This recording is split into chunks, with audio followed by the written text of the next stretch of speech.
taking a critical look at the gaming news of the week. This is Augmented Reality, presented by the Triple S League.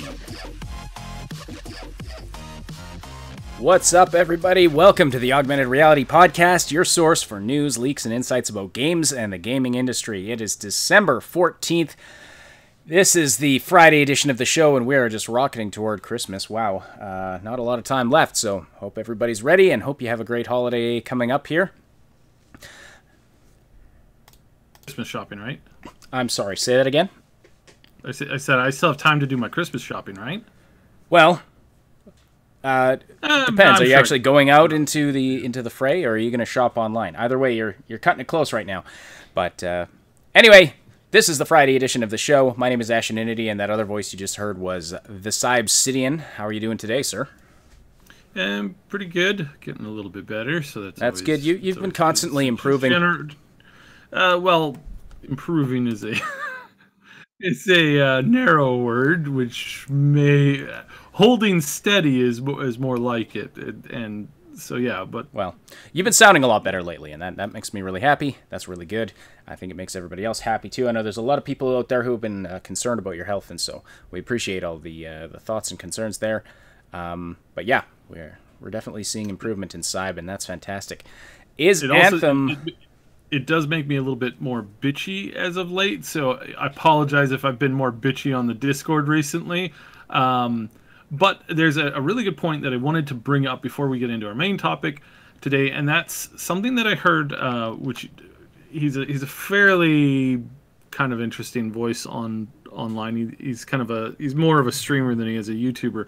Asmongold said something really true the other day, and that's that you don't have to always be worried about fighting each other or insulting each other or something like that, because like it is with most things in video game, there's a good video game reference to it, and that is if you're getting into, generally somewhat friendly tussles, it's just like characters, pets in what was the reference? He used a Pokemon reference, where it's like you get pets to battle each other, and they both get more experience out of it. It's like you don't always have to avoid fights to improve yourself, and sometimes you don't learn anything by avoiding conflict. So sure, and letting yourself. This is a general thing I wanted to pop out because I thought it was really really interesting to hear that perspective and to be reminded of the fact that the question was about like game difficulty, and are game difficulties a good thing or a bad thing, and does it help or hurt games to have like an easy mode versus like a legendary mode? And it was an interesting topic, one that we'll get into in the future, but just in general, I really like the comment that it's like, no, you don't always have to agree with everything that we say, and we don't always have to agree with anything that anybody else says. And it's the ability to debate that improves ourselves, and this is actually going to play pretty big into the second topic of today. Yeah, so. Absolutely. But yeah, you want to challenge us on anything we say, go right ahead. We welcome it in the chat. We welcome it in the Discord server. One of my most deeply held beliefs is that letting yourself be challenged on what you believe is the only way to improve yourself as a person, and it's the only way to test if what you believe is actually true. But anyway, we won't go off on that rabbit trail. And let me get back to my dramatic intro to this next topic that Cyb so rudely interrupted. Sorry. Is Anthem good? That's the question we're going to be talking about today. And then later on, we're going to be talking about China's censorship of certain games and what the heck is going on there. They might be banning PUBG and Fortnite and all, requiring corrective action on several other games because Big Daddy Government knows what's best. But anyway, we're going to talk Anthem first. If you're listening live today, please say hello in the live chat. Send us your questions and comments there as well. We'll read and respond to as many as we can throughout the podcast. And don't forget to slam that like button. Likes it rough. You could do it now, and then you don't have to remember to do it later. Isn't that a fantastic idea? And it tells us and YouTube that you appreciate this content. If you're listening after the fact on one of the audio platforms, we're glad you're here as well. We appreciate your likes and follows.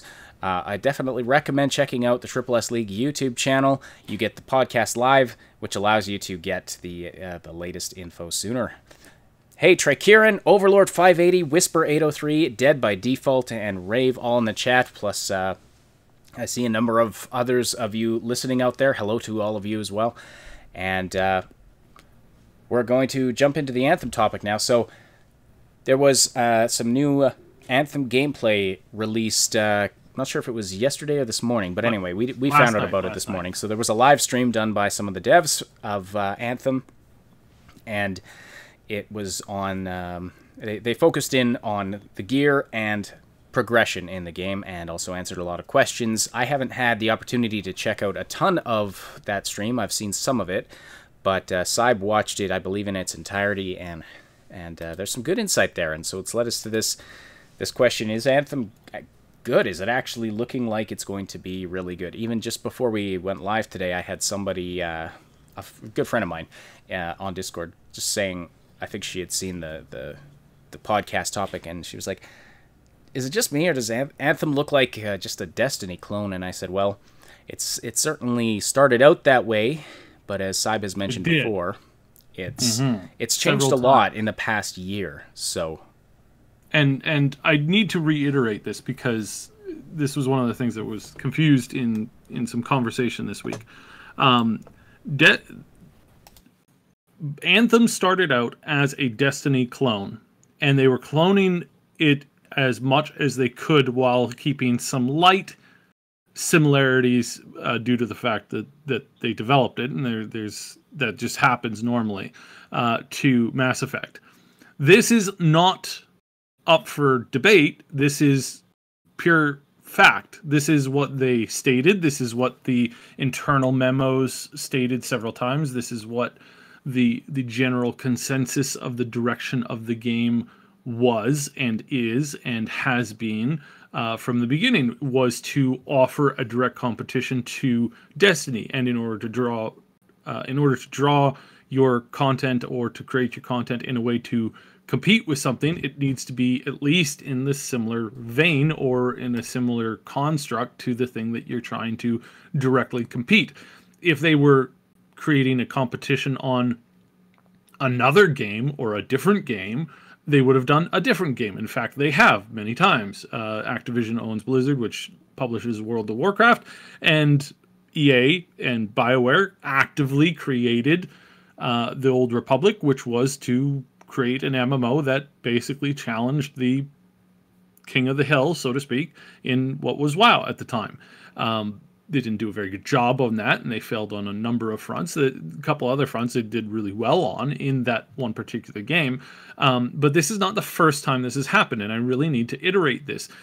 This is what game companies do. They look at what's popular, and they repeat or copy it depending on whoever made it first. EA has a bad habit of trying to follow Activision. They did it with World of Warcraft and the Old Republic. They've done it with their Battlefield series. They've even done it with their Battlefront series, not specifically copying a Star Wars thing, but just trying to emulate what some of these other companies have done. Does that mean Dragon Age, the new Dragon Age, is going to be a mobile game? Yeah. No. We'll get to that in a little bit. But overall, it's like EA is a real bad habit, and if you know anything about the industry, you know that EA follows more than it leads, at least in the other thing other than sports and driving. Sports and driving, they tend to take the lead. They have more contracts, they have more lucrative deals set up, they have the ability to use people's likenesses without their express and personal consent, by going through the consent of their, quote unquote owners. And that's what that hilarious episode of South Park demonstrated quite vividly. Yes, some of these athletes are essentially being treated as property, and there's a point to be had there, which is hilarious. I love that episode. It's one of my favorite episodes to point out the hypocrisy in corporate entities. It's really good. But overall, it's like this is not a foreign subject. This is not a foreign thing that, oh my goodness, EA copies what other big developers do and try to create something that competes with them on that particular title. This is not up for discussion or debate. Well, I mean, it's up for discussion. We discuss, but it's not. You can't sit back and say no, no, no, no, no. They never created this to be a Destiny clone. This was just going to be their own version of Mass Effect in a multiplayer kind of an open world shooter MMO world. Wait a minute. So if they had done that, they would have called it the company that created Mass Effect wanted to make their own version of Mass Effect. Oh, wait a second. Yes, I know. This is wrong with that logic. This is the insanity of it. So, forgive me for being harsh this week. I was particularly high on medication at the time, but this is something that needs to be understood. This is not a clone or a copy of Mass Effect. It never was. It was never intended to be. Mass Effect was always intended to be Mass Effect, and this game was directly pulled from what people were enjoying and focusing in on in the Destiny scape, in the MMO shooter online experience. That's what its core was. Now, about a year and a half, 2 years ago, they started to run into some major design issues, and they started to see kind of a trending wave of disappointment in the Destiny sphere. And once Destiny 2 came out and kind of bombed quite horribly, and then they messed up, and then both Activision with Destiny and EA both had the crisis of the microtransactions. They realized that they were literally setting themselves up for a massive failure. So they looked to the only other game that has been doing well that does feature a significant amount of microtransactions, which is Warframe, but none of those microtransactions are necessarily game changing or buy to or pay to win. They're pay to speed up in most cases, but in the general consensus of the game is that you can, if you want to, you can go into Warframe and you drop like $300 on it. If you want to, you can do that. However, none of that stuff really does affect your power.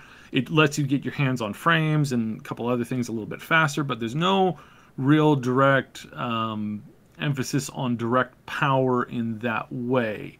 So this kind of feeds into this concept of the of what I brought up on Tuesday, which is that they were and they did start out many years ago as a true Destiny clone. And then as they kind of saw how there was some webbing concerns there, and they also saw that the gameplay internally wasn't doing as good as they were hoping, they had since changed course on it considerably. So they started to embrace more of the elements from Mass Effect that they wanted and that they had been working on that never really made it into Mass Effect Andromeda, and they decided to like lean a little bit more towards what made that game good. So they've kind of embraced some more of the things in the Mass Effect-y style, definitely in the way that some of the armors look and some of the other stuff, although that was, for the most part, that was always there, but they're trying to embrace it even more so now, because they realize that also the director of Bioware has had a significant play in that, because it's kind of his baby, and the Mass Effect storyline is kind of his baby, and he's now in total control of it, and he's favoring and leaning towards, making this better overall, and he feels that he can do that by incorporating some of those stylistic and gameplay kind of featurettes. But this game plays very differently than Mass Effect. Mass Effect is a cover-based shooter. Destiny is not. And Anthem is not either. So there's a significant difference in the way that the game plays, and you can start to make more realizations that they've really moved away from some aspects of it, but then they've been looking at especially Warframe, and they've been embracing more and more of that. So originally the game played very slowly, and if you look back at some of the previous trailers, the combat was really slow. Like, I mean, just look at their previous trailers. It was extraordinarily slow, very like you're walking around in like a super titan, and you're just kind of like mowing down enemies without like, you know, dodging or dashing or, you know, any of this kind of stuff. Now that did have a there was some issues there with, you know, speed, and they don't want to make it too fast for trailers, and we've talked about that before, how when you're creating a trailer for a game, you actually slow down what you do considerably, and you make it so that you pace the game a little bit better so that people have the ability to really absorb information better. However, the gameplay was also a lot slower back about 2 years ago. It was significantly slower than what it is today. Today it is much, much faster. There's lots of dashes. There's a dive ground pound mechanic that they really started, that originally was like, they were originally not going to I need to allegedly they weren't allegedly originally going to include that in all classes, but they have since added it to all the classes. So the ground pound, the dashes, the quick flight, they've really incorporated flight far more into the game. There's bonuses that you get when you're hovering. There's tactical reasons why you want to get up and fly constantly. It's not a strictly ground based mechanic.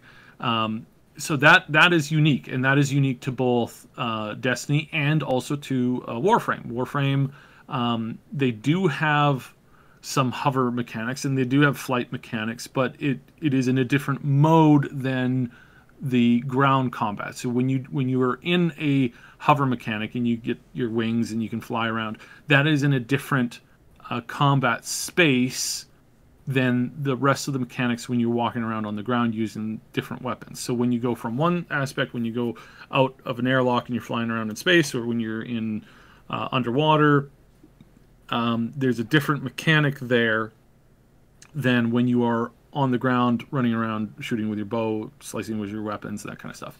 So they have moved away, and they're trying to create their own thing. They're trying to create their unique thing.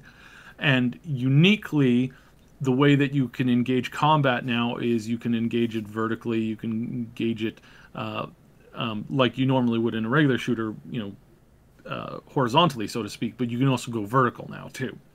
You can fly. There's lots of elevation changes. The maps are had originally really not made use of that feature, which I always thought was strange, is that they were forcing you into these corridors where you fought like it was a ground-based Mass Effect / Destiny kind of feel to it. You can even throw the Division in there. It's like they forced you into this ground combat. Since then, what we see and what we get now is that you can take off at any time, and you can get yourself elevated at almost any moment that you want to, and they've really changed a lot of those encounters where they're not forcing you into that tight, slow-paced, almost kind of a covery-based kind of shooter. That's not there anymore. They've removed as much of that as they could, and now it's completely as open as they can get it. And this is what I don't think they've done a really good job at communicating, because again, a lot of people look back at those first couple of trailers. The combat was like really linear, corridor-ish. You go from like point, and originally it was designed that like it's like, here's your first encounter, here's your second encounter, here's your third encounter, here's your fourth encounter, here's the boss, and that's it. And they have since, well, obviously more steps in there, but they have since kind of changed that significantly as well, so that you don't feel like you're in a corridor anymore. They've really embraced the open worldness of the missions and of when you're just running around in the open world.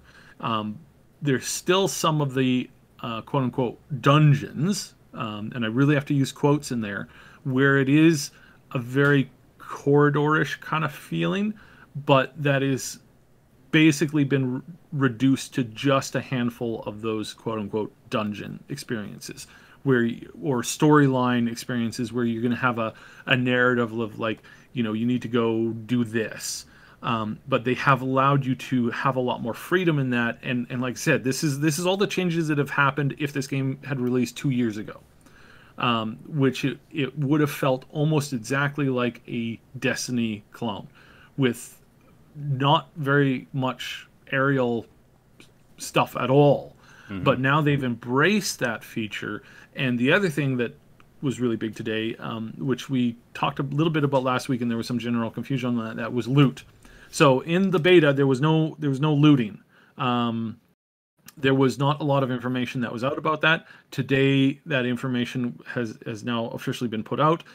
There is common, blue, rare, epic, purple, legendary, masterwork gear. These are all different categories of gear that have different stats on them that roll differently every time you get an item. So every time you get a common item, there's going to be, if you pick up 5 of the same guns, those 5 guns will most likely have 5 different substats on the weapon that affect different things of your character. So it's going to affect your hover time, your grenade reloads, your a handful of other things. It can also change the weapon so that if you get a consecutive number of hits, it'll burn the enemy, or you'll get a weapon that makes it so that if you shoot something that has that is like burning or is suffering from some kind of a dot or and this is the Mass Effect-y thing where it's like you've debuffed a target, you hit them with this weapon that will make that do a combo explosion. It's like the when you in Mass Effect you put on a warp and then you throw in like a concussive grenade or you throw in a fire dart or whatever they call that. I can't remember what it's called at the moment, but that creates a combo explosion, like it's a tech explosion, or it's like it's an explosion from like a dot or from a status effect that you put on an enemy by hitting them with something else that activates that and creates the combo effect. So they have that, and they have that in abundance in this game, and you can get those factors on your weapons as well. So your friend might be running around with a weapon that has a unique feature of activating combos whenever he hits somebody with it, and you might be running around with an assault rifle that puts that fire stack or that cold stack or that energy debuff or et cetera, on the enemy whenever you're hitting them. So you can really bump up the combos that your team is constantly doing, or that you yourself are now constantly doing. So there's a ton of new features that they've added to the game that make it play far more like and I don't want to be limited here. When I said last week they made it play far more like Warframe, I meant that literally it plays a lot more like Warframe, but there's also other things that it plays as. Like the games are not exclusive to concept and identity, and this is one of the big things that was in the discussion this week, and that we need to be aware of, is that it's like more than just one thing. It's like a lot of different things, and they've incorporated a lot of the better features that you enjoyed about Mass Effect in with it, as well as incorporating a lot of features that people are really enjoying about Warframe. Warframe is much, much faster. The combat, they've really moved towards that much, much faster pace of combat than in comparison to Mass Effect, when they didn't really... Mass Effect is not a super fast combat game. The cover-based mechanic is constantly in use, and only when you kind of dumb down the difficulty and you have a really high skill, and then with certain classes can you actually like really bump that up.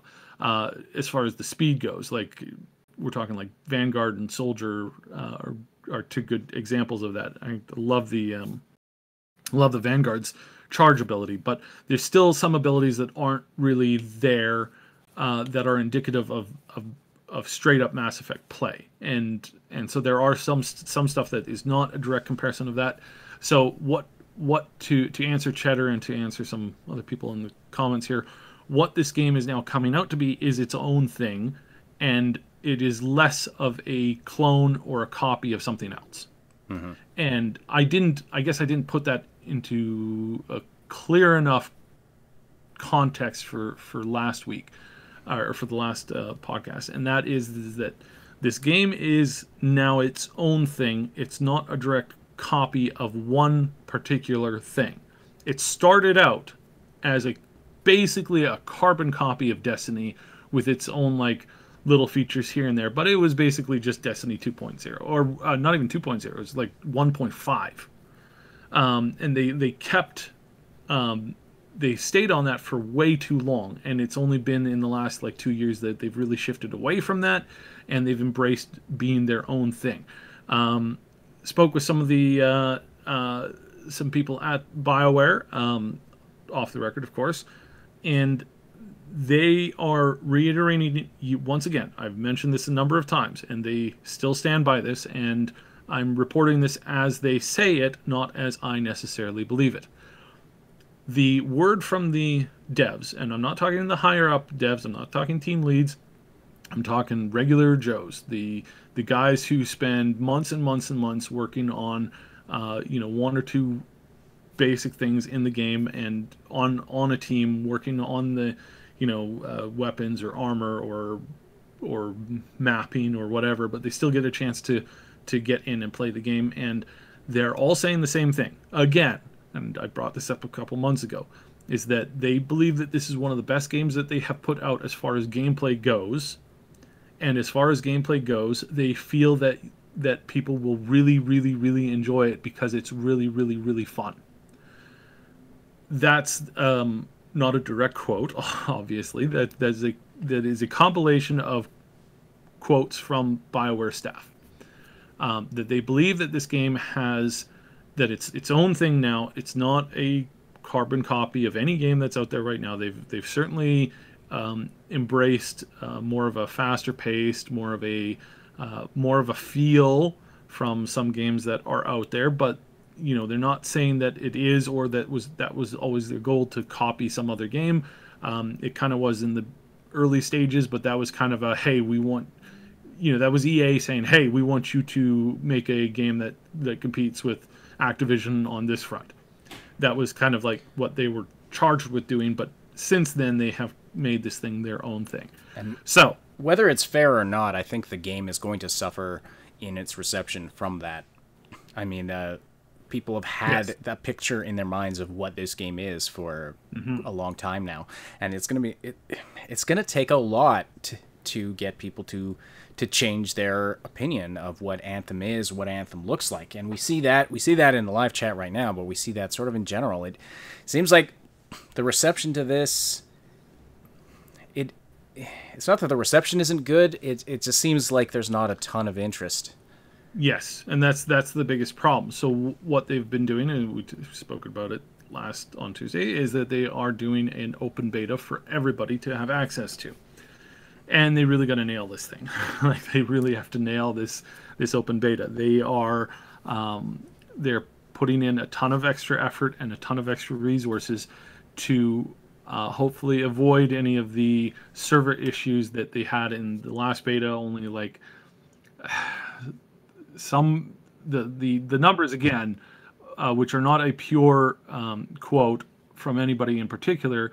But the quote is that, and it was kind of an off the cuff thing, is like, so we sent out invites and like only like 40% of the people that got invites managed to get in. It's like, oh wow, that sucks. It's like, yeah, that is really low. Now, that is not indicative of a pure statement of does that mean that 60% of the people that got the invites were literally spamming, trying to get into the server, and were unable to, like I did? And the answer to that is no. That could be a lot of people who signed up for it, either didn't get the invite, didn't see that they got the invite, didn't have time to play the invite, or wasn't available to load up the game at all due to work or stuff like that. Or they were dog sitting, Or they were dog sitting, or they were, having that relationship exercise, if you know what I mean. You always got to pick for your a whole priorities, weekend. That kind of stuff. So there's all these kinds of stuff. Well, you go away for those things sometimes, you know. anyways, besides the point. I said dog sitting because that's what Notional was doing. Yeah. So that's what, like, so the basic gist of it is that, like, they don't know how much of that, but it was concerning that they threw out all these invites and there was not a, you know, quote unquote lineup of people waiting to get in. There was definitely a lot of people in and lots of people trying to get in, but they are concerned by the lower numbers. But they feel that will be that they can change that when they offer the free beta. Again, you don't have to pre-order this thing. You do not have to pre-order to get access to the early to this beta on the 1st of February. You just have to create an account, download Origin. Ugh. Sorry, I almost threw up. So you're going to lose a ton of people right there. Download Origin. Download the game and play it. That's all you have to do. You don't have to do anything. You don't have to give them money. You don't have to set up a account with a fake, pre-purchase, all that kind of crap. You don't have to do that. You will, if you do pre-order the game, you will get access in January, but there is going to be a big free beta, and there may be additional ones before launch. Right now, they're just saying there's just going to be that one on the 1st for that weekend in February. It's a pretty slow month. Most people are at home. There's not a lot of things going on in the first week of February. Let me tell you, it's one of the deadest weeks there is in the entire year. So tell that to my friends who have 3 kids born in November. Yeah. Oh, wait, I guess that does line up. Yes. Not a lot going on in February. So now, Bluntman, I know, that's why I almost threw up. Yeah, there's exactly. That's what Bluntman says. You lost me on the word Origin. There's also a lot of people who are going to bail, or not bail, just they're not going anywhere near it because it's EA, and EA has such a horrible reputation right now. And I am 100% not one. I cannot stress this enough. If you do not want to play this game as a statement to EA for the screw-ups that they've done for decades, I am 100% behind you. We are going to play this game because content has been a little light the last couple of months, and it kind of sucks, and we're still doing Fallout 76 content. We're still going to be doing a ton of additional content. Atlas was supposed to be out yesterday. It got delayed till the 19th, so we will be playing Atlas sometime next week, and hopefully that's good. But again, some issues there with that developer and that publisher, and some other issues with the engine and all that kind of stuff. All of these things, 100%, but it has been a really kind of rough year for gaming. So we are going to play it. That is not just because we're saying, hey, we're going to be playing this game, does not in any way, shape, or form mean that we're giving it a positive review right now. I've made it quite clear that I know people at Bioware. I'm friends with people at Bioware, have been for many, many years. And it is not... It is with a heavy heart that I say that I am really in disagreement with what EA does, and that I feel that it would be better if EA was to be demolished. Like, honestly. I always stipulate that as long as some of the studios, most of the studios under them, manage to get out of that unscathed. But unfortunately, what that probably means is that a lot of those companies will go down with them too, and I'm not a fan of that because, like I said, know people at Bioware, and I don't want that to happen to them. I don't want them to lose their jobs. However, this is absolutely unacceptable what they have been doing in recent years, and this needs to change. This 100% needs to change from what EA is doing. Do I think they can turn around that company? Not under the current leadership, period. Not under the current setup, not under the current structure. They would need to fire pretty much everybody on the board. All of the leaders and the board are who chooses who is on the board and who are the leaders. So the fact that, like I said, it is nearly impossible for them to change. I think that they can be slapped down and taught a lesson from time to time in which they will follow it up with this kind of like This very like, apologetic, oh, we're sorry, we'll do better, we'll do better. See, look, here's Anthem. Anthem's better. We're not pulling any of that, microtransaction BS and stuff like that, and we're gonna be good. Trust us, trust us, trust us. And that when you do, that when you give them money, that all it's going to do is just create a temporary gap, and they'll be back doing that as soon as they can get away with it, because that's what this company has always been about. It's what a lot of companies are about. But EA especially does not have a mandate. They do not have a statement of core beliefs that says, look, we believe that we shouldn't take advantage of our player base, period, ever. This is an honest thing that we believe in. They don't have that. They don't have that statement of beliefs. They don't have that core tenet. They absolutely 100% will take advantage of you when you're not looking. So can they make good games? Sometimes, yes. Can they make good games that don't take advantage of you?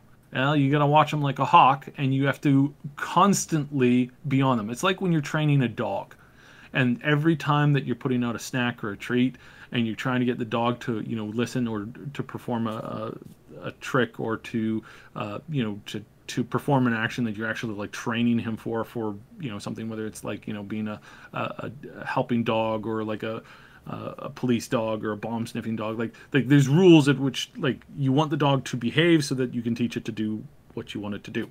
And this is exactly how my approach is with EA. You have to sit there and watch it like a hawk. You constantly have to be disciplining them via your actions of not supporting their product, or review bombing, which again is another acceptable process, I think. And it's got to be done, because otherwise they will make a game where it's like, hey, you just lost this PvP match. Hey, if you pay $4 right now, we'll give you an item that will basically guarantee your next win. $4 down? You have to wonder if it's worth it. I mean, it makes it really difficult for me to say to people, and I don't really recommend... I can't recommend this game. Yes, 100%. And it's like, yes, I'm gonna check it out. I'm gonna play it. Yeah. Mostly though, because that's my job right now. Yes. It's not. Yeah. Speaking of training dogs, shush you. So the long and short of it is that the game is better than what I think a lot of people are expecting at the moment, which a lot of people are not expecting very much from EA or from Bioware at this particular moment in time. And this does come on the heels of them making some announcements for future games that some people are also kind of upset with and kind of annoyed with, and the fact that they threw out, hey, here's this tease for, here's this gigantic tease for the next Dragon Age, but oh, by the way, we may or may not have any work done on this game at all, period. At all. It's like, okay, so you're announcing that you're thinking about working on this, like okay, we understand, we get it. Your next game is going to be most likely Dragon Age 4 or something to do in the Dragon Age universe. We get that. However, a little bit of a problem here. Did you intentionally not have, anything to show for this? Or like, seriously, why did you do this? And it was probably a PR play. I mean, well, it is. It is. Yeah. 100% is. At the same time as we hear that, oh, hey, by the way, they're going to, they're going to build the game in such a way that, well, we won't get into that right now. But yeah, there's problems with their future projects. And right. Again, it's like, how much do you support that, and how much are you willing to support them on this product when you know that there's probably a heavy microtransaction game with very little or forced multiplayer or forced live service support, so that they can milk you for every cent that they possibly can through microtransactions and additional content and DLC and all that kind of stuff, and they don't really give what it's worth, and et cetera, et cetera, et cetera. And it's all the problems that are plaguing the games industry right now. All of those problems are coming to bear. So, is that something that you want to support? And again, If you don't feel that you want to support this, if you feel that you want to move on, 100%, I cannot say that that is a bad choice. Well, Now, I feel neutral because Yes. as much as I hate EA, I like Bioware, and so that's why it's yes, EA is a bad dog. Yes. I'm just kind of on that line of like, I don't want to support this, but I do want to support this.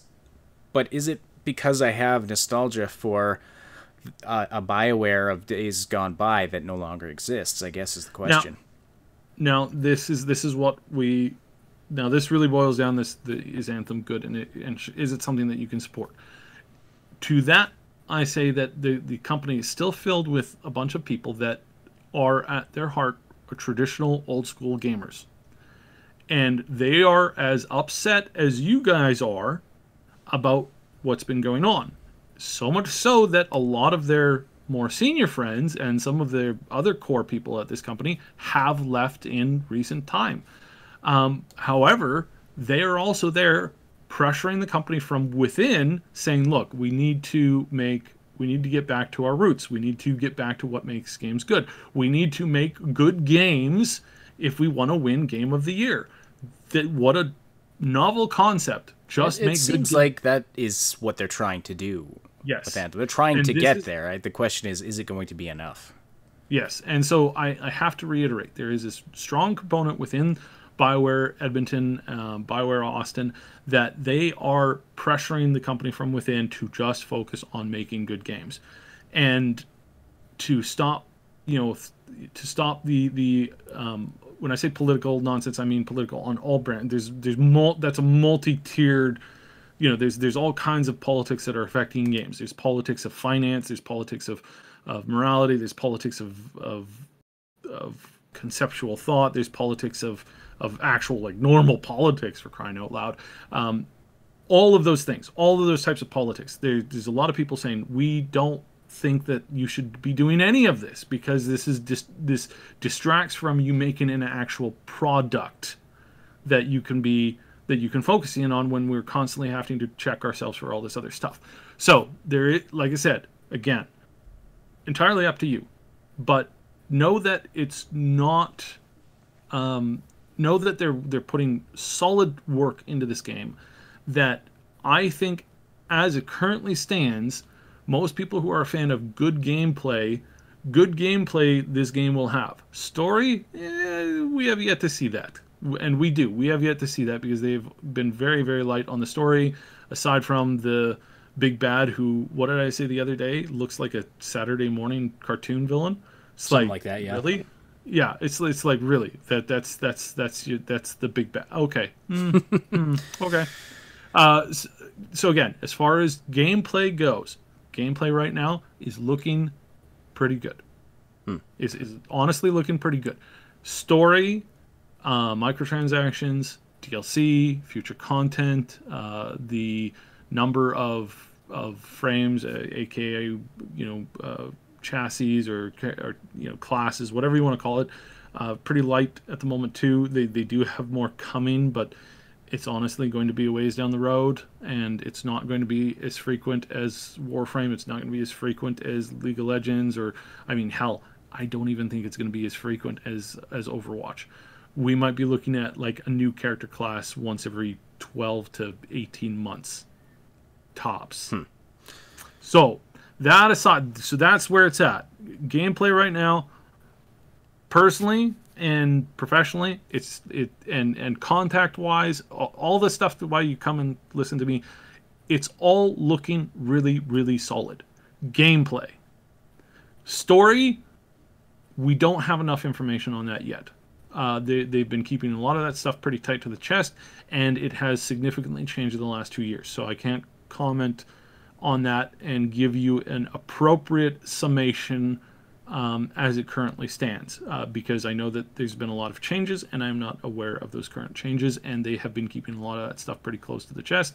And there was that thing with one of their lead writers leaving the project, and we don't know how much has changed since then, et cetera, et cetera, et cetera. So gameplay and all those other factors. Yet, whether it's EA, microtransactions, all that kind of stuff, I can't comment on that right now. Gameplay wise, it's looking really solid. Mm-hmm. I think that's the bottom line here. Is the gameplay is looking better. It is looking solid. Very little hype though. I do have to. Well, that doesn't surprise me at all. Like the comments all say the same thing, which is it looks uninspired. It looks rushed. It looks like there's no hype for this game. And I mean honestly, like this thing came out last night, and the amount of social media interaction, like I said on Tuesday, is much lower. They should be getting. I mean, look at just even the number of views on that stream seemed really low. Yeah, so. I'm gonna do a quick check here because this is gonna be interesting. But So the Outer Worlds, which came out recently, their tweet from yesterday has over 3,000 likes. Some of their tweets from earlier, are sitting around 2,000 to 3,000. I think their debut one, 13,000 likes. That's a lot of likes. That's a lot of that's a lot of people interacting and being a part of connecting in with that crowd. And Anthem is getting slightly less than that, and they have had 2 years of building up hype and building up followers and building up people, and they average like about 2K interaction. So here's the thing, there's this significant worry amongst some people where they're like, we should be getting like 5 to 10K at the very least. And instead we're sitting around like 1 to 2K, and so like we said before, is the hype on this game is a lot lower. And again, that is the damage that mostly EA but also Bioware themselves has done to their own brand, is that there's a lot of people who just don't even pay attention to it because they drop the ball so much consistently over and over and over and over and over and over again. Yeah. And so that is very problematic. Mm-hmm. And I hate using that word because it's such the word problematic has become problematic. So not a hate fest. I know that we're pretty negative when it comes to this game, and we're pretty negative when it comes to EA. I want to reiterate, the gameplay looks decent. Try this game out on February 1st for the free to play session. You have only a few hours and some bandwidth to lose, basically. Get in, give it a try. Unfortunately, for some people, even that's going to be too much of a cost. Mm-hmm. I mean, fortunately or unfortunately, like however you look at it. But yeah.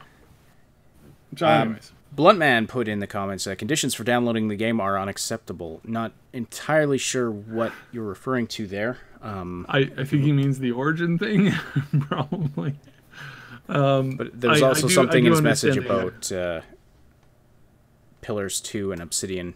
I don't entirely follow what you're saying in your message. If you wanna clarify that a bit. Notional says the 15th of February is the launch date for Metro Exodus. So if you don't like playing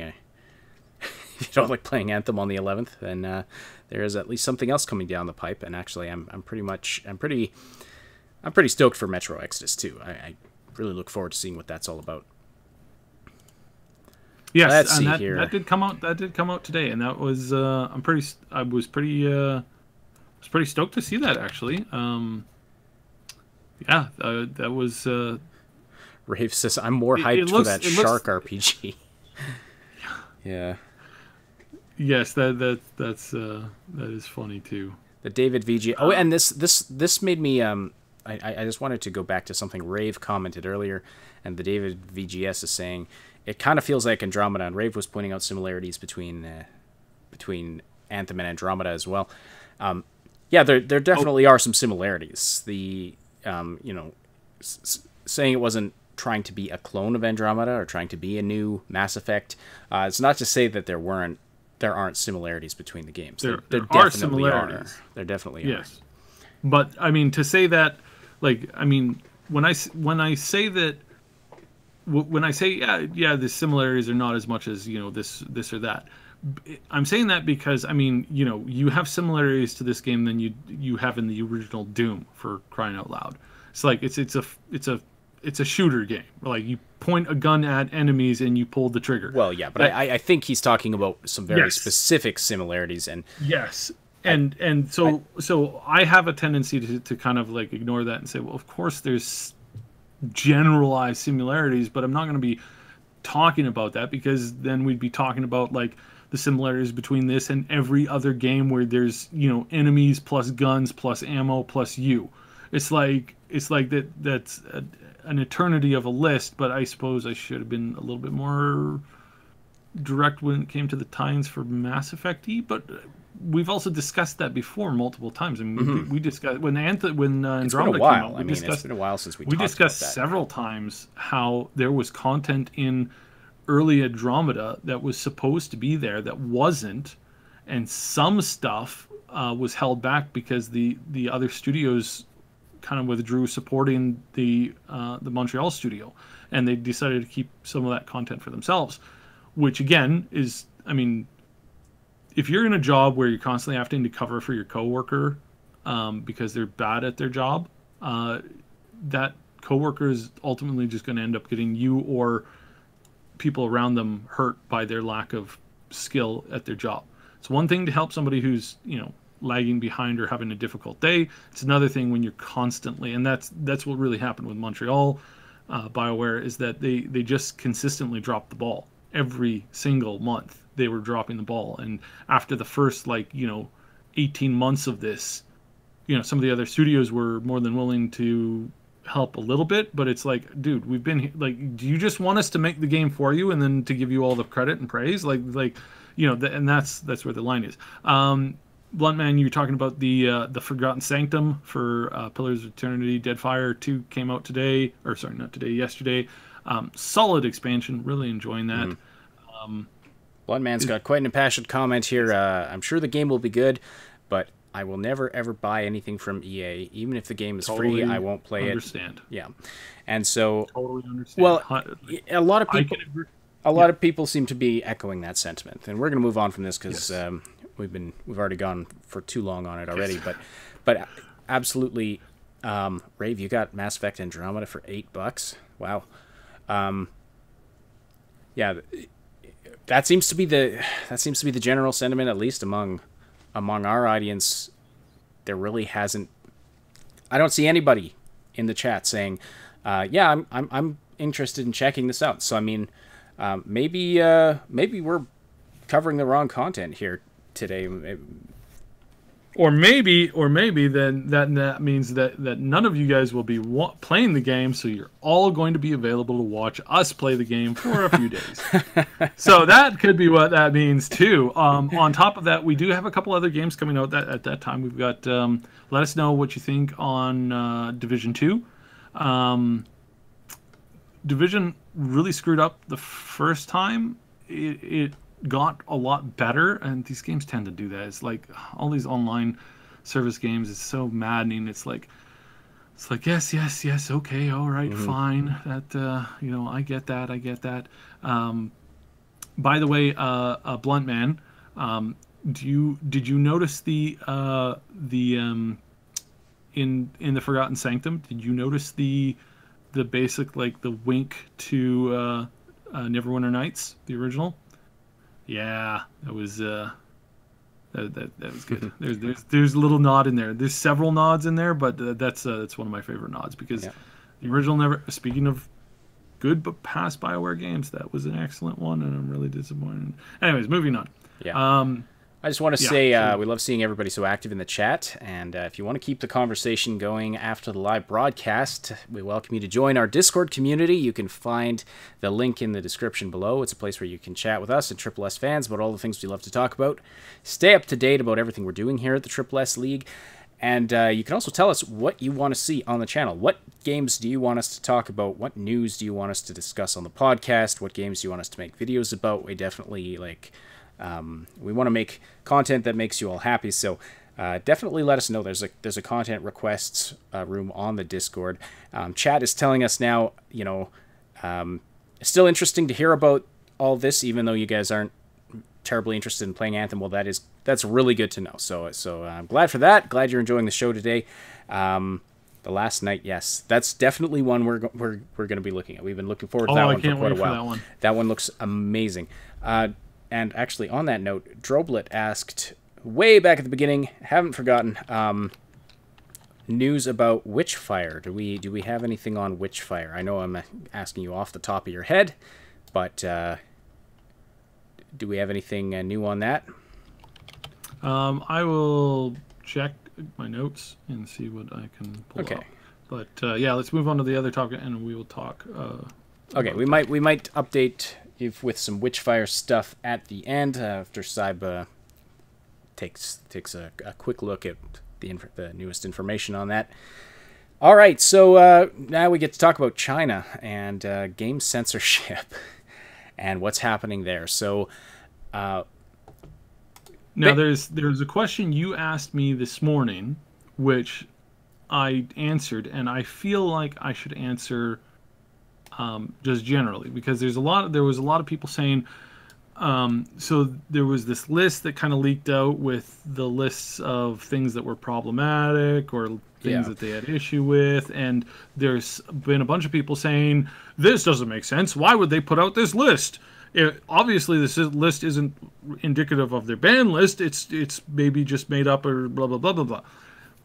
And I was like shocked that people don't know how authoritarian regimes work. This is always what you do in an authoritarian regime. You will put out a list, or you will, when you're doing a witch hunt, you will go out, you will grab a lot of people, you will have a big list of who did what wrong, what sins are there that have been committed by these horrible people, and then they will go through the trial of who's really responsible and what really is this and what really is that. And this is, again, a really common thing. I'm surprised that people don't it definitely fits the MO. Like, I certainly wasn't questioning that. I don't think anybody else is questioning that.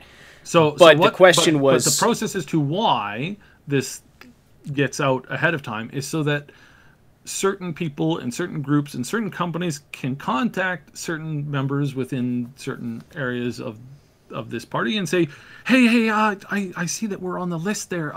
We will, we have a new update coming out, which features a prominent character who hails from, perhaps someplace that's pretty close to where you grew up, maybe, and who is very much a devout follower of a particular people's party, and this is going to be coming out, and of course we're going to censor that nasty bikini and that nasty blood and gore that is also in the game. That will get a patch for your area, or perhaps globally we'll do a patch for that. And would that make it better so that we can continue to sell, hundreds of millions of dollars worth of our product in your country? Oh, maybe a certain donation to a certain party fundraiser, perhaps, or perhaps you would like to come out and view our facility where we make this stuff, and while you're out here, you may or may not go home with a gold-encrusted Lamborghini. Just throwing it out there. This I hate to be conspiratorial and somewhat negative, but if this is what happens in, I can't say it again, this is what happens in authoritarian regimes. This is the kind of stuff that has always happened. I mean, it happens in every society, but it really happens in China. It's like, and this is fact. I mean, just look at any of the recent issues that go on there, and it's like, this game is banned. How strange that Tencent has this big game launch that's happening there, and just happens to coincide with the banning of this other product. Like, really? Come on. 2 + 2 = 4. Very rarely does it equal anything else. And it's just kind of there. Well, actually, 2 + 2 never equals anything else. But, yeah, I see what you're saying.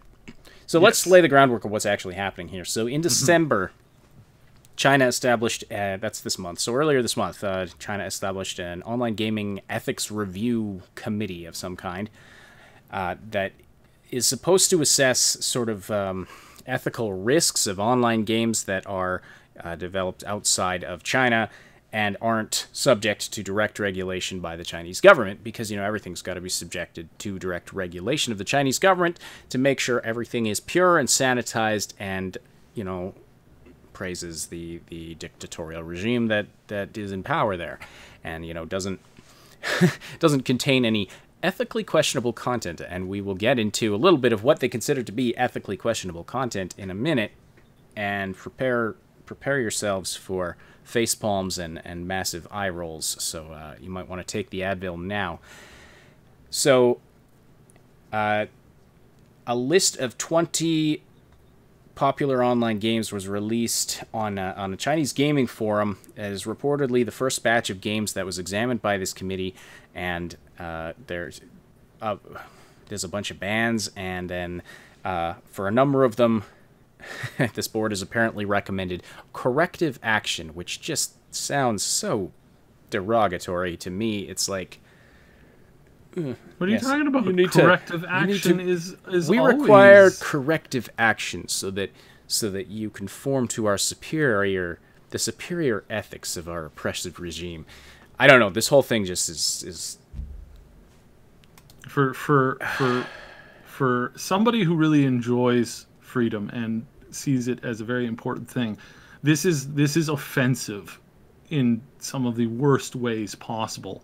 Not because they have their own standard of morality. I'm not saying that is what's at play. What is at play here is the blatant disregard of facts.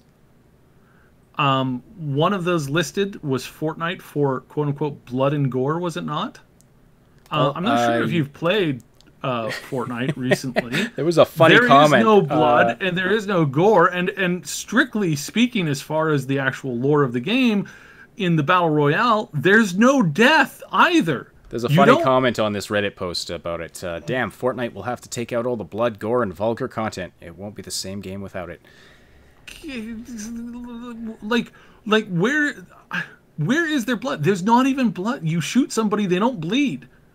Shoot somebody. Unless they're talking about like the mobs in like the in the Save the World mode. Didn't they have like some sort of purple blood or something? I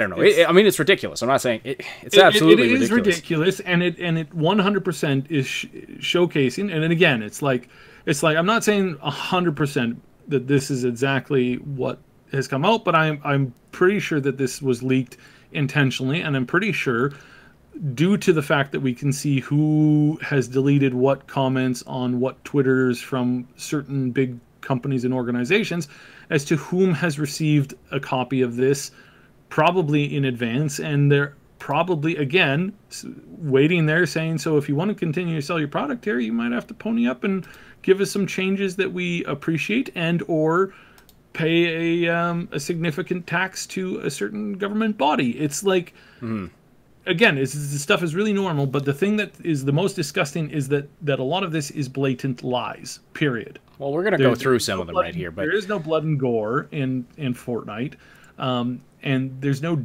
strictly speaking, there's no death within the lore either, because you're not killed, you're teleported out. And the whole point of the Battle Royale thing, as far as the lore perspective, which I think they've talked about, they haven't talked about officially, they're kind of pretty light on their lore right now, but originally it was like, yeah, this is just the survivors, they're just training and having fun, and this was a way that they could train to fight in the Save the World mode, to fight the zombies, and to reclaim their world, basically, and that was kind of the lore-ish thing, which I think has changed by now, but it hasn't been replaced with an official like backstory to why you have 100 people running around on an island killing or trying to shoot each other, or teleporting out, all this kind of stuff. So yeah, that's basically kind of where it's at for me, and the blatant lies really make me annoyed. Well, we'll go through some of these here, but yeah, this is this gives you sort of an idea.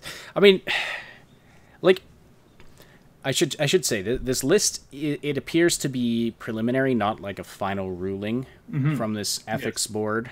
And my brain splits in half just saying the Chinese ethics board, government ethics review.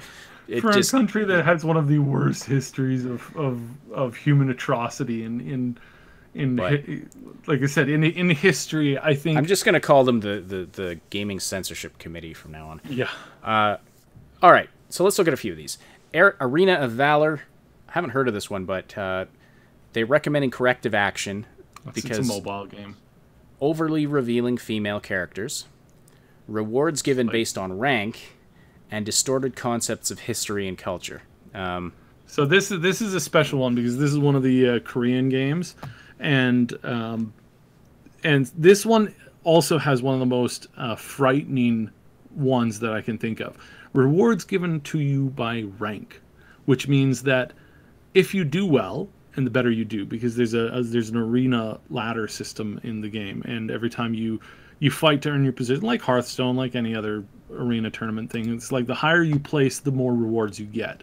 The reward pot is divvied out, and the higher you place, if you place 1,000th versus somebody who places 5,000th, you get a significantly higher reward if you could place in the top 1,000 than if you can place in the top 5,000, below the 1,000 mark, obviously. Well, I mean, it's China, so that kind of thing cannot possibly go through, because how dare you reward people for effort? We can't allow a microcosm of meritocracy here. Good heavens, no. But that game also suffers in the fact that it's a South Korean game. I'm pretty sure it's a South Korean game. I haven't. That's just off the top of my head. Tencent. Isn't Tencent in? According to this, it's from Tencent. Anyway, with the distorted concepts of history and culture, that is, I think, is the scariest one for me. No, Tencent is the publisher. The developers are two different groups, and these are the developers that I'm referencing. Yeah, they're based out of Singapore and Indonesia. One of them. The other developer is based out of looks like Japan. Okay, so I think I may have misspoke. So it's a Japanese / Garena is one of the main developers of the game, and it's, like I said, they're headquartered in Singapore. They're part of an Indonesia company.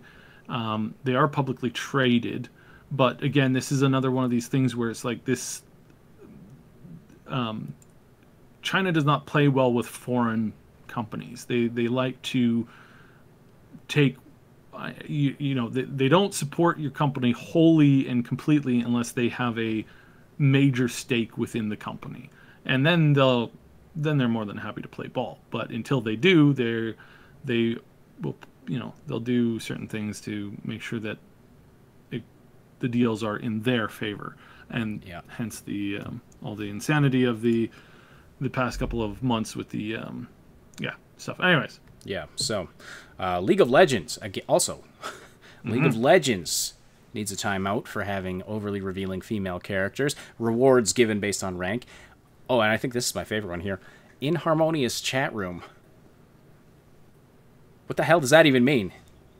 So inharmonious chat room is like chat rooms that are toxic, or chat rooms that.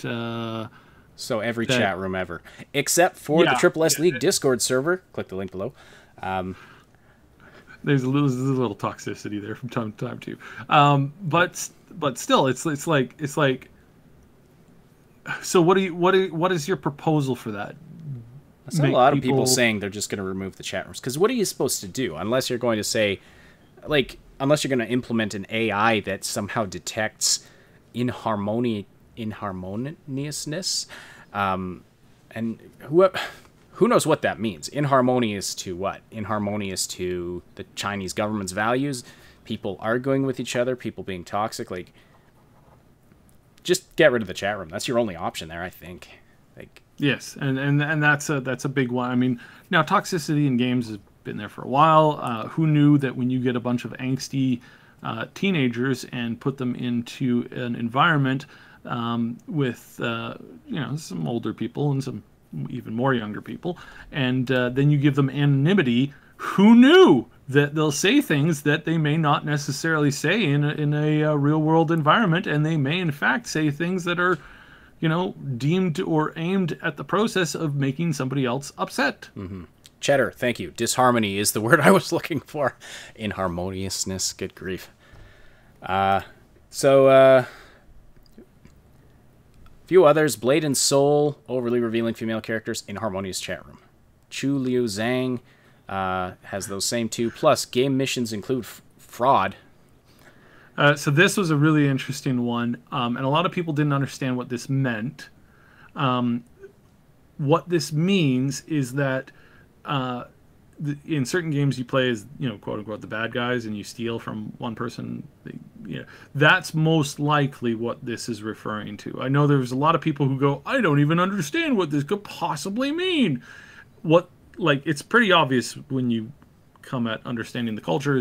It's like they don't want to have a game that encourages theft. Grand Theft Auto is really doesn't fly very well in China. It's like the encouraging of random people to steal other random people's stuff, which funny enough is totally okay when a certain government party does it, but when individuals do it, then suddenly that's that's illegal, whereas it's not illegal when the government does it. Yeah, good stuff.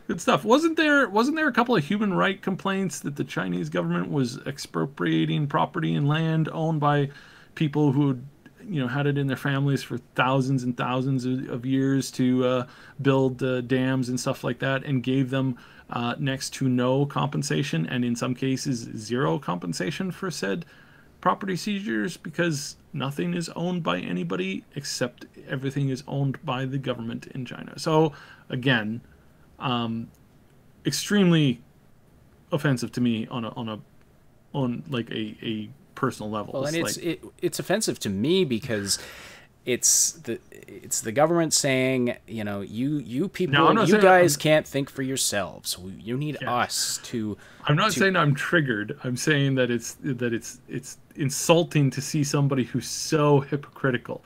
Oh yeah, no, I get it. I get what you're saying. I'm just saying. No, I'm just saying that for Chad. So. Oh, okay. But same for me. This idea that Big Daddy government needs to hold your hand and make sure that you're not exposed to anything that could be bad for you, or that because you can't think for yourself. So we need to make sure that we control all thought and ideas that might come in to our borders, and it's disgusting to me. All right, some that you probably are more familiar with. Overwatch. Game visuals promote incorrect values. Speaking of what I was just talking about, and that yet again, that's the most bizarre one. Like, game visuals promote incorrect values. Like, maybe again, a little more specific. Is it because there's a prominent South Korean character there, or maybe a prominent Japanese character? I'm just kind of pointing out that they seem to really have problems with incorrect values on screen when I think isn't there a reference to basically like the Taiwan issue there as well? Like I think that's something that's, at least it's perceived by could be quite considerably. So that is something that, again, it's like I'm not saying for sure, but it does seem odd that again and again and again this is common issues that show up and it's just the whole thing. It's not one thing. It's all of this stuff. Yeah. In light of what exactly China has been doing with their human rights and abuses of I mean literally everything, like when it comes to dealing with this kind of like control over thought and stuff like that. It's nightmarishly like scary, the fact that this stuff is going on there, and the social credit score system is just like, it's like why would you even want to live under a system like that? Well, the people implementing it don't have to live under it, right? Well, and that's the thing. catch. It's like that's the catch, is like the people who are implementing it, the people that control it, they don't have to abide by their own rules. Yeah. And or what you see is that, like, there was this whole thing done. I watched this stuff pretty closely. There was a documentary done on this recently, in which they showcased that there were some people who were, they were model citizens, except for the fact that they supported a different party. It was still, in one of the cases, it's still a communist party. It's just a different communist party than the one that's in control. And their life essentially got shut down. They were unable to travel. They were unable to buy tickets. They were unable to get access to housing or hotels, or staying somewhere. Like all of this stuff, just like yeah.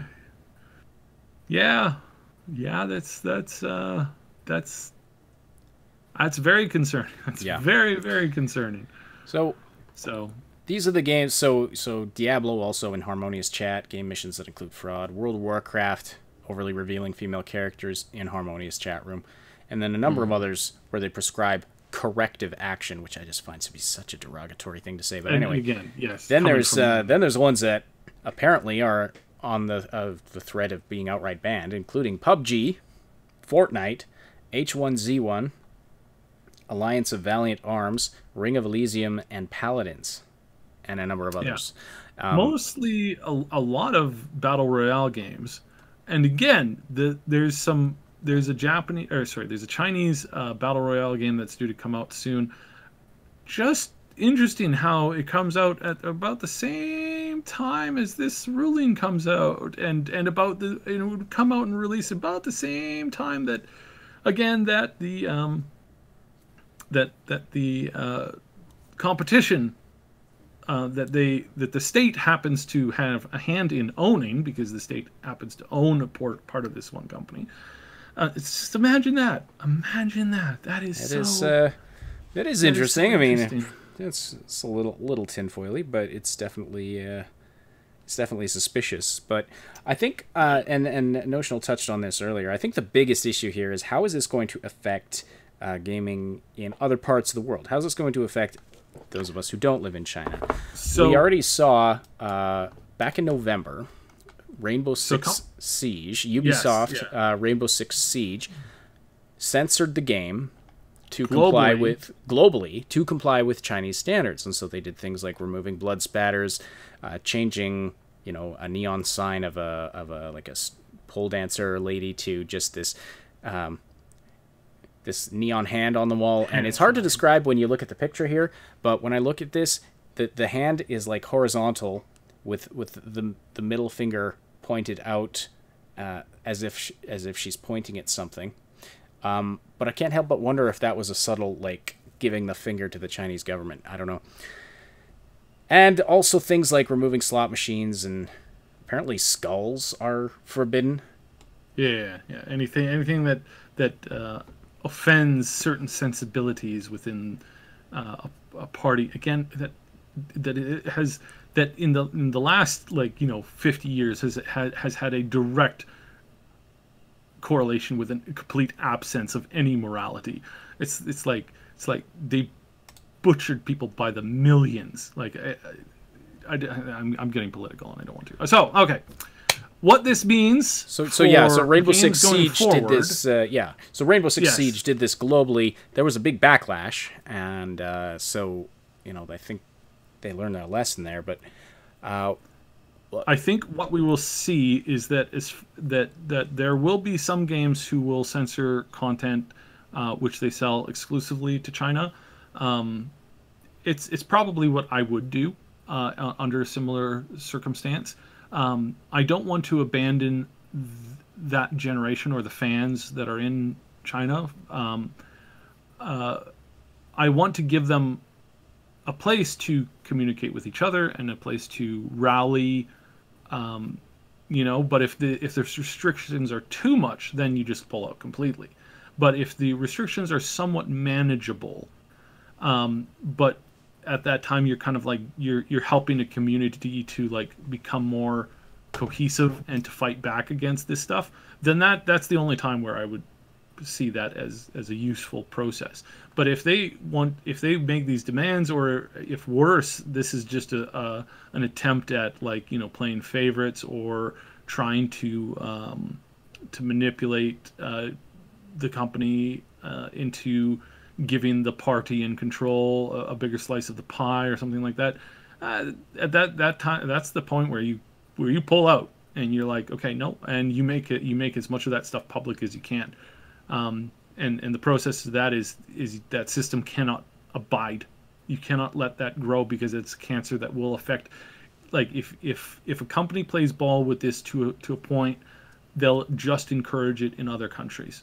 So there is a point in which you can make some concessions to continue to support your fan base and to support the community within that area. However, and really importantly here, there's a level at which it's too far, and the only reasonable thing to do to protect it from spreading is to, cut it out completely, just like you do with a good clump of cancers. You just cut that thing out, burn it.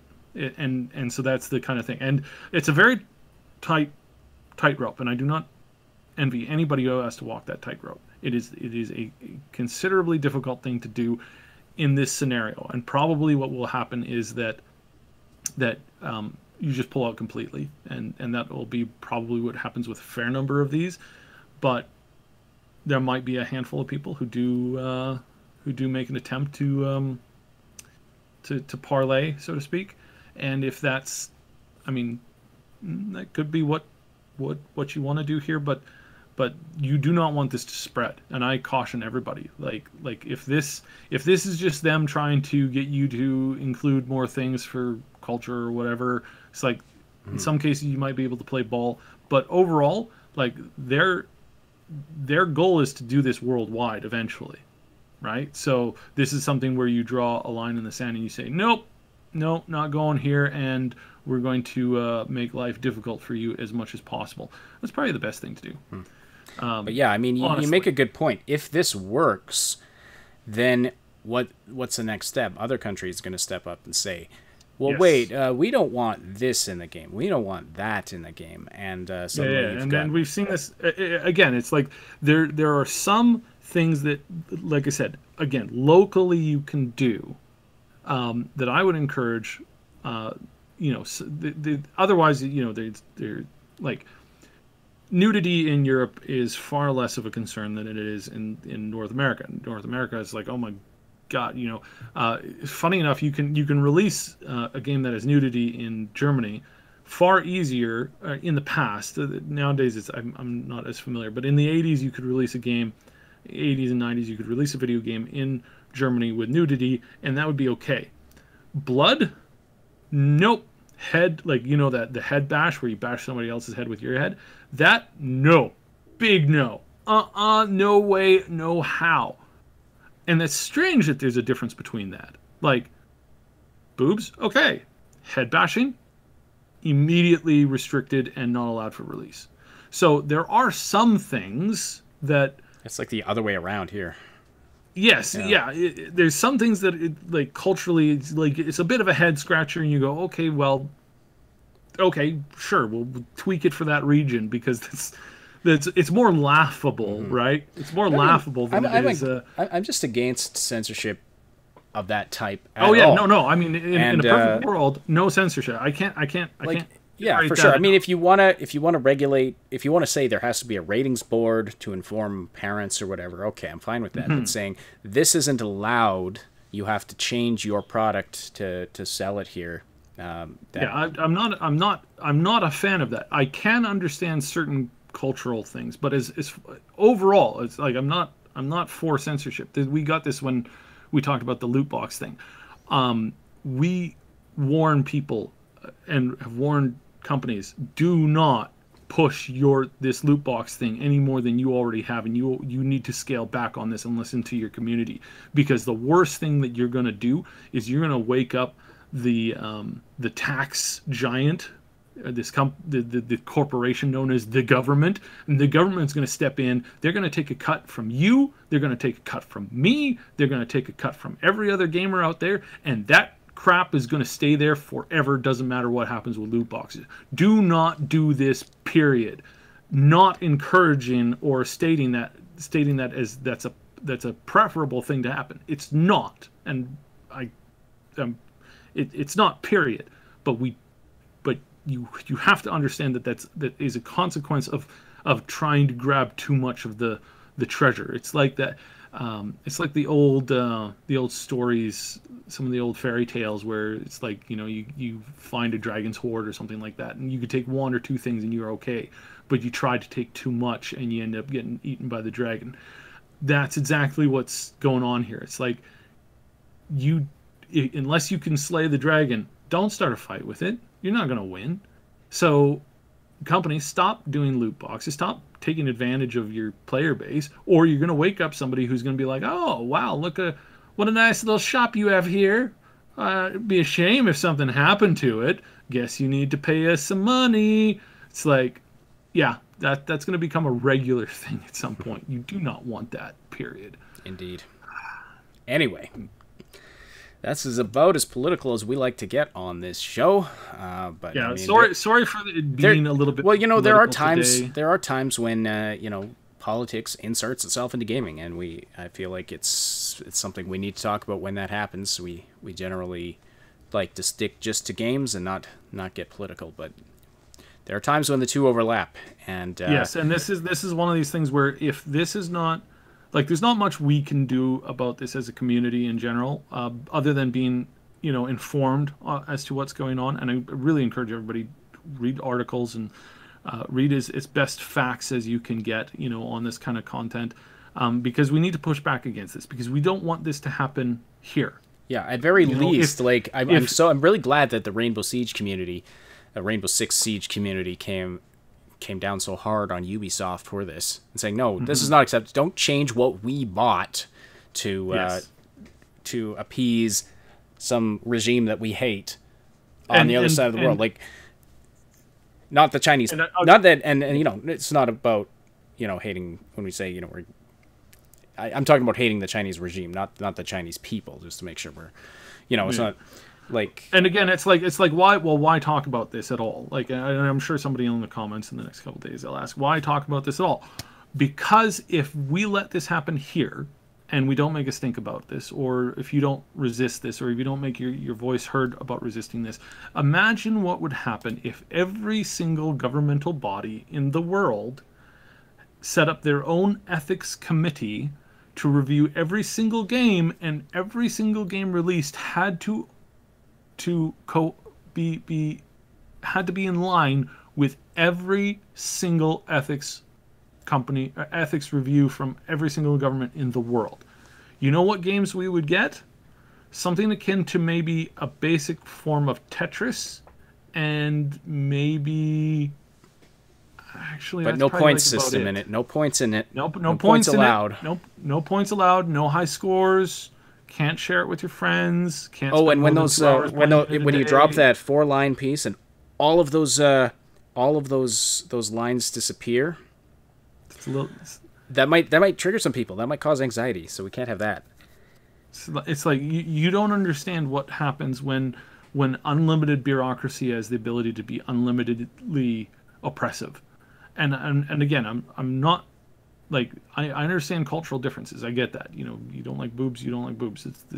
That's somewhat understandable. But to restrict it globally, and then to have everybody cohere, or to have everybody have all of these sets of rules and things like that, it's only going to stifle art, and then you're going to drive it underground, and then you're never going to be able to control it. And before you know it, you'll have something that is mainstream within your culture that you cannot change. And a good example of this is certain adultish content from a place called Japan. It's like you drove that stuff underground to the point where it became mainstream, and it's now actually that's kind of like that's one of the weirdest things to think about. It it's is like one of the weirdest we things in the world. we stifled it to the point where it became incredibly popular. Like that is how it works, though. That's how this stuff works. So in one form of this, this is kind of like, ultimately this will break free, but at the same time it's like, what, we don't want to have to go through that whole revolution if we don't have to. Like, if we can just agree that art is art, and people can say what they want, and you can kind of, you can respect it or not or whatever. And I mean, some people say stupid things, and you can mock them for it. And that's why we're talking about it today. Not because we want to get overtly political, and not because we want to talk about politics every day, because games, for the most part, are an outlet for people to get their mind off of that kind of stuff. And so I do understand. I know a lot of people who play games as an escape, and it's pure escapism. However, this is potentially threatening that, and we want you to be educated on this. We don't want to preach at you. So that's that in a wrap. I suspect what's gonna happen is a bunch of these games are gonna be banned. Some of these other games might not be banned. Certain concessions will be made. Probably in a couple of years, we'll find out if that government is ever overthrown, that there was some companies that gave luxurious, under the table benefits to certain people. This all may come out in the end, and will be very interesting to see that happen. So just, keep your eye on it, but don't be shocked if this isn't the first time, and this is definitely not the last time we're going to see activity like this coming from China. And and again, like, no heavy political messaging here, other than, let games be games. Make good games. Stop throwing microtransactions in it.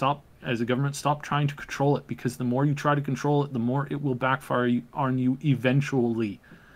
The only thing you should be bothering to protect is kids when it comes to being targeted by aggressive predatory microtransactions. General microtransactions are fine. Predatory ones are not. And then whatever local rules for, general sensibilities, like, generally okay, as far as, like, protecting it from, putting that stuff in place to protect children. And by children, I mean, like, people under 13, because anybody older than 13 probably knows their way around the web at some point. So it's like, yeah.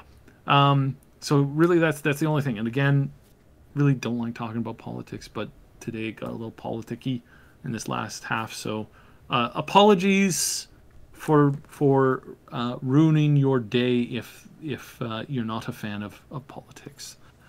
But this is important. And Witchfire is definitely on its way. It is not dead. It is not a dead project. There were a lot of people assuming that it was a dead project.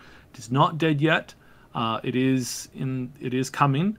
The studio has been putting out some content recently to kind of like say, hey guys, we're still here. We're still working on the game. As far as I'm hearing, it's still ongoing. I don't hear a lot from it because it's one of these games that doesn't really interest me, mainly due to the fact that it's first person only, and I really get a headache when I watch just the trailers on this stuff. So, and I've already got enough first person games that I'm going to have to struggle through over the next year or two. So, not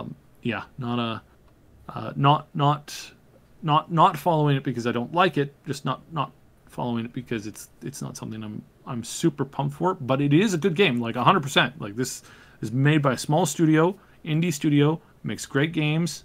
They're really trying to make this trying to come out with the best version of this game that they can. Some pretty cool stuff in it. If you're a fan of shooters, first-person shooters, and you really like the kind of like medieval-esque slash, it's kind of like medieval meets Western shooter. This is going to be right up your alley, and you're going to really enjoy this game. And it's looking really good. It's looking really really artistically interesting too. So I mean, this is something that keep your eye on this game. But I don't have anything really major to announce on it other than the fact that it is still in the works, and we are expecting it sometime soonish. Yeah. And if you want us to cover that or any other game, I mean, let us know in the live. Well, actually, at this point, let us know in the some digging on that. Yeah. Yeah. But yeah, like I said earlier, let us know in the content requests area of our Discord server what you want us to talk about, what you want us to dig into, what you want us to look at, because this show is for you guys. If you're not there, we don't have an audience, and then it would be pretty silly for us to sit here talking into our microphones. So thank you so much for being there. We're going to shut up and be done now. Thank you, everybody, for supporting this show and for the great conversation in the chat. I want to especially thank our Patreon supporters, Old Man Manson, Jeranon, our 2 anonymous supporters. Thank you so much. You want to see your name on that list? You can visit patreon.com/the League.